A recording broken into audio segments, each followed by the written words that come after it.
Hai, apa khabar semua? Cikgu harap semua dalam keadaan sihat.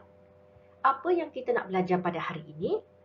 Kita masih lagi dalam topik 8.1, tekanan dalam pendalir. Sebelum ini, kita sudah pun belajar tentang prinsip Pascal. Jadi hari ini dalam bahagian 2, kita akan lihat pula tentang prinsip Bernoulli. Jadi tunggu apa lagi? Jom kita belajar sama-sama.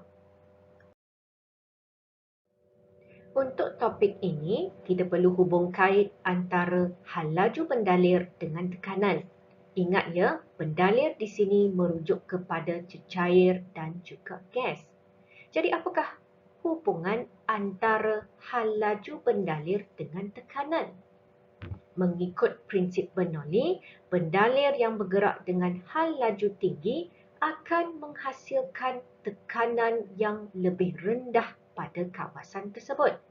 Maksudnya, hal laju meningkat, tekanan menjadi rendah. Betul ke apabila hal laju meningkat, tekanan akan berkurang? Untuk membuktikan prinsip Bernoulli, kita boleh lakukan dua eksperimen mudah yang boleh kita lakukan di rumah kita sendiri. Yang pertama, ambil sehelai kertas dan tiup di bahagian atas kertas tersebut, sebagaimana yang ditunjukkan dalam gambar ini. Apa yang akan berlaku kepada kertas tersebut? Adakah kertas akan bergerak ke atas ataupun tertolak ke bawah? Mungkin kita berpendapat memandangkan kita meniup dari bahagian atas, maka kertas akan tertolak ke bawah. Tapi apa sebenarnya yang berlaku? Lihat, apabila kita meniup di bahagian atas kertas, rupa-rupanya kertas akan tertolak ke atas. Kenapa kertas boleh tertolak ke atas? Maka eksperimen ini boleh diterangkan berdasarkan prinsip Bernoulli. Jadi, langkah pertama, kita perlu kenal pasti dulu kawasan dengan hal laju tinggi. Memandangkan kita meniup di bahagian atas kertas, maka hal laju udara di bahagian atas kertas adalah lebih tinggi. Yang kedua, kenal pasti kawasan dengan hal laju rendah. Kita tahu di bahagian bawahnya hal lajunya adalah lebih rendah. Sekarang kita perlu tentukan tekanan. Kenal pasti kawasan yang mempunyai tekanan tinggi dan tekanan rendah. Ingat, untuk kita menentukan tekanan, maka kita perlu rujuk semula prinsip Bernoulli, iaitu apabila pendalir bergerak dengan hal laju tinggi, maka tekanan yang terhasil adalah lebih rendah. Maka di bahagian atas kertas, memandangkan hal laju udara adalah lebih tinggi, maka tekanannya adalah lebih rendah. Manakala di bahagian bawah kertas pula, memandangkan hal laju udaranya adalah lebih rendah, maka tekanannya adalah lebih tinggi. Jadi kalau anda perhatikan, di bahagian atas kertas dan di bahagian bawah kertas terdapat perbezaan tekanan, iaitu satu tekanan tinggi dan satu tekanan yang rendah. Maka perbezaan tekanan inilah yang akan menghasilkan daya tolakan yang menolak kertas ke atas. Lihat pula contoh kedua.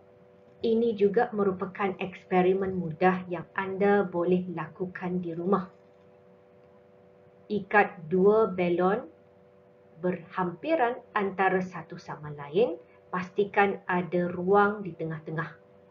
Tiupkan di bahagian tengah antara kedua-dua belon tersebut. Apa yang akan berlaku? Adakah belon akan menghampiri antara satu sama lain ataupun akan menolak dan bergerak menjauhi antara satu sama lain? Lihat apa yang berlaku. Apabila kita meniup di bahagian tengah antara kedua-dua belon, kedua-dua belon itu menghampiri antara satu sama lain sehinggalah bersentuhan. Apa yang sudah berlaku? Eksperimen ini juga menggunakan prinsip Bernoulli. Jadi seperti biasa, kita tentukan dulu kawasan dengan hal laju tinggi.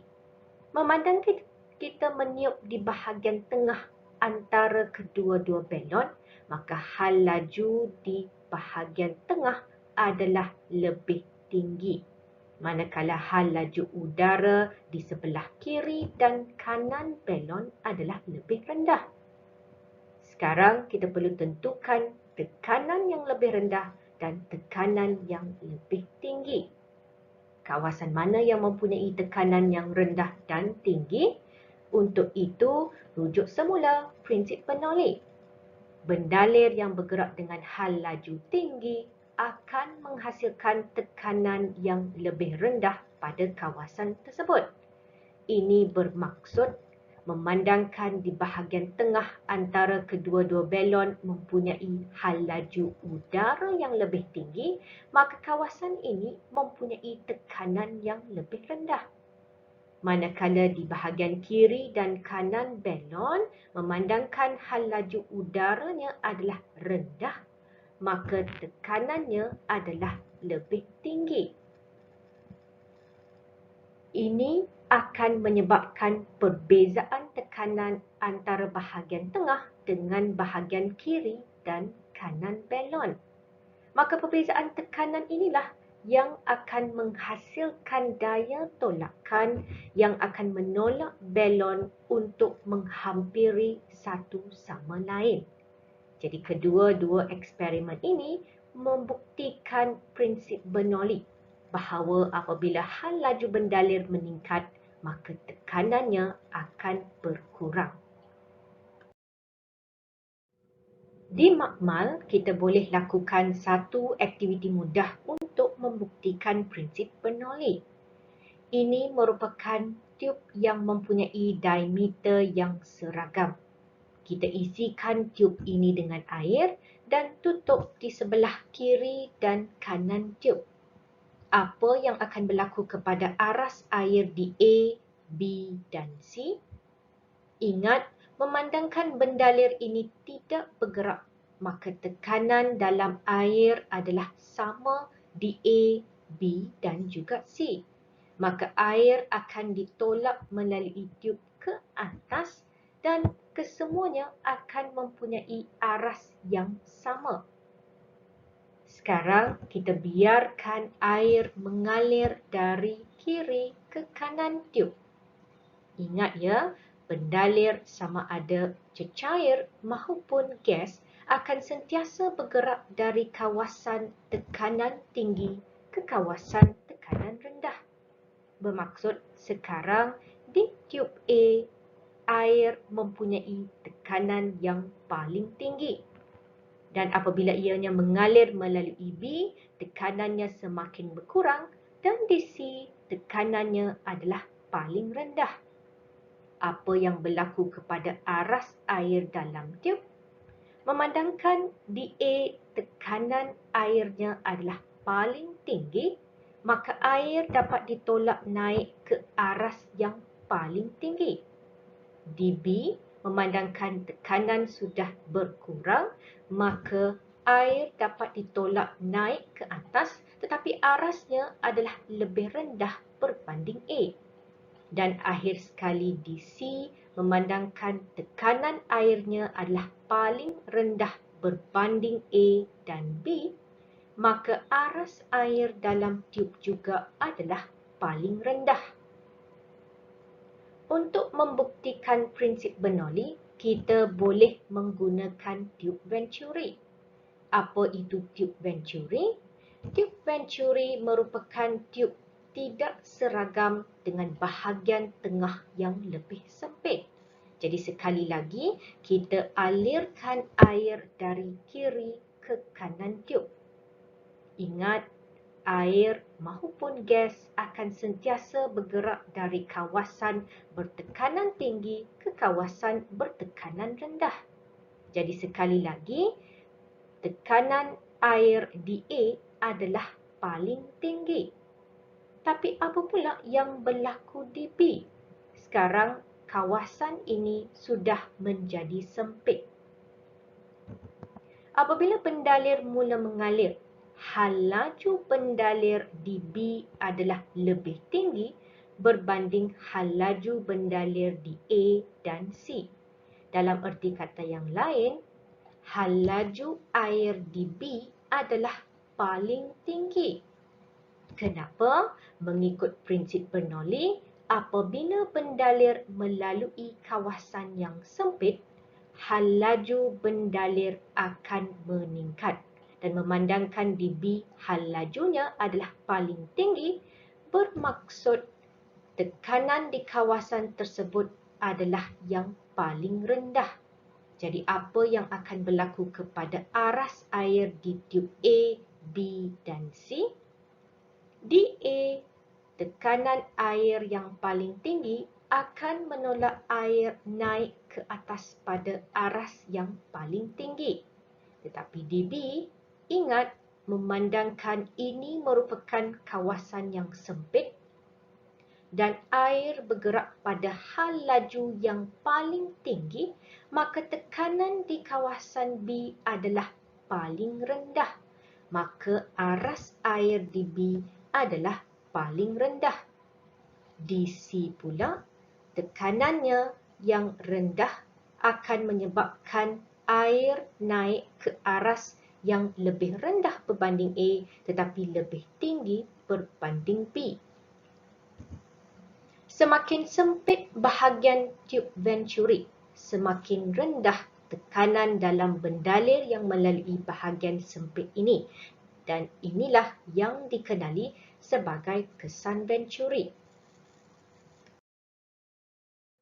Sekarang kita lihat satu lagi eksperimen di mana ianya melibatkan pergerakan gas, di mana gas akan mengalir dari kiri ke kanan tiub.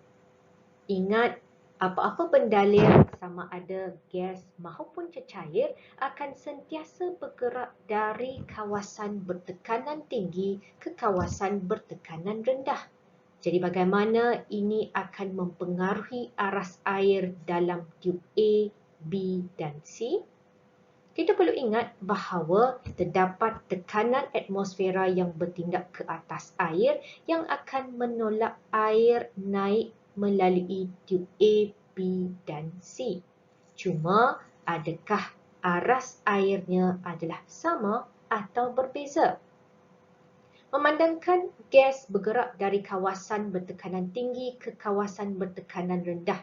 Ini bermaksud tekanan gas di A adalah paling tinggi. Maka gas akan bertindak ke atas air, maka air tidak dapat naik terlalu tinggi. Maka arasnya adalah rendah. Apabila gas mengalir dari A ke B, maka tekanannya menjadi semakin rendah. Maka air dapat naik ke aras yang lebih tinggi berbanding A. Dan di C memandangkan tekanan gasnya adalah paling rendah, maka air dapat ditolak melalui tiub C ke aras yang paling tinggi berbanding A dan B. Untuk membuktikan prinsip Bernoulli pula, kita akan sekali lagi menggunakan tiub venturi, di mana tiub ini mempunyai bahagian tengah yang sempit. Kita alirkan gas dari bahagian kiri ke kanan tiub. Ingat, gas maupun cecair akan bergerak dari kawasan bertekanan tinggi ke kawasan bertekanan rendah. Bermaksud sekali lagi, tekanan gas di A adalah paling tinggi. Tapi apa pula yang berlaku di B? Ini merupakan kawasan yang sempit.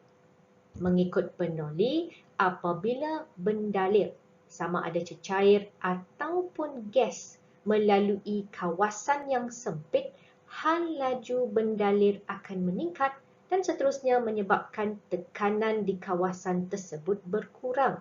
Jadi memandangkan di B, ini merupakan kawasan yang sempit, maka hal laju gas di B adalah paling tinggi berbanding A dan C. Dan secara automatik, ini bermaksud tekanan gas di B adalah paling rendah. Ingat, terdapat tekanan atmosfera yang bertindak ke atas air dan menolak air naik melalui tube A, B dan C. Jadi, apa yang akan berlaku kepada aras air dalam ketiga-tiga tube ini? DA memandangkan tekanannya adalah paling tinggi, maka air hanya dapat naik sedikit sahaja. Maka arasnya adalah rendah.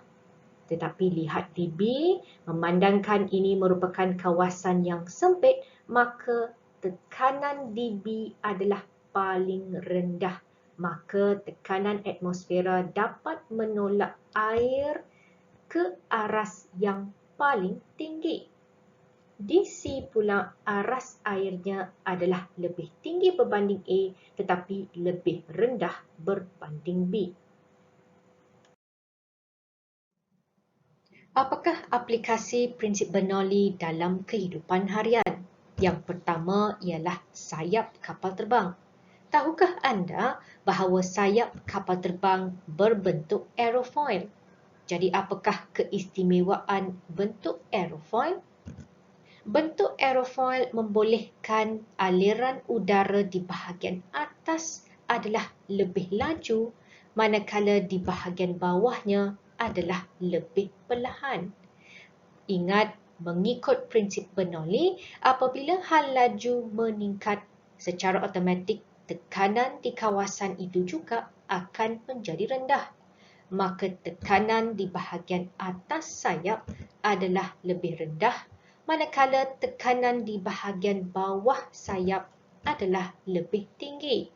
Jadi lihat, terdapat perbezaan tekanan di bahagian atas dan bahagian bawah sayap kapal terbang. Perbezaan tekanan inilah yang akan menghasilkan daya angkat yang seterusnya membolehkan kapal terbang diangkat ke atas. Selain daripada bentuk aerofoil, satu lagi faktor yang mempengaruhi daya angkat ialah sudut serang. Ingat, sayap kapal terbang boleh diubah kedudukannya dan ini akan mengubah sudut serang. Sudut serang yang lebih tinggi akan menghasilkan daya angkat yang lebih tinggi. Selain daripada sayap kapal terbang, prinsip Bernoulli juga diaplikasikan dalam penggunaan penunu Bunsen. Jadi kita tahu penunu Bunsen digunakan sebagai sumber api bagi membuat pemanasan.